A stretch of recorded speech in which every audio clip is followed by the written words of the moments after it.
TDP లేకుండా చేస్తామని గొప్పలు చెప్పిన వాళ్లే ఇప్పుడు అడ్రస్ లేకుండా పోయారని మంత్రి నారా లోకేష్ మహానాడులో ఫైర్ అయ్యారు.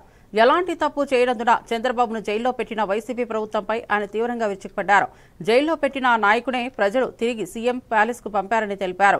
చంద్రబాబు అంటే ప్రజలకు ధైర్యమని, వైసీపీ పాలనలో ఏపీ అప్పుల బాధలో కూరుకుపోయిందని విమర్శించారు. కొత్త పరిశ్రమలు తీసుకురాకపోగా ఉన్న వాటిని తరిమేశారని ఆరోపించారు. కల్తీ మద్యం కారణంగా 30,000 మంది ప్రాణాలు కోల్పోయిన విషాదాన్ని గుర్తు చేశారు.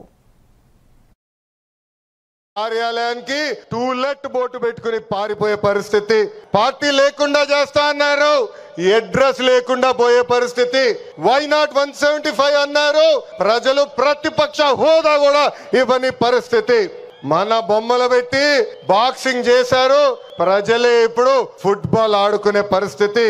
ఏ తప్పు చేయని మన అధినేత చంద్రబాబు నాయుడు గారు బంధించారు. ప్రజలు ఏకంగా ఆ నాయకుడిని ప్యాలెస్ లో పెట్టి తాళాలేసి లాక్ చేసే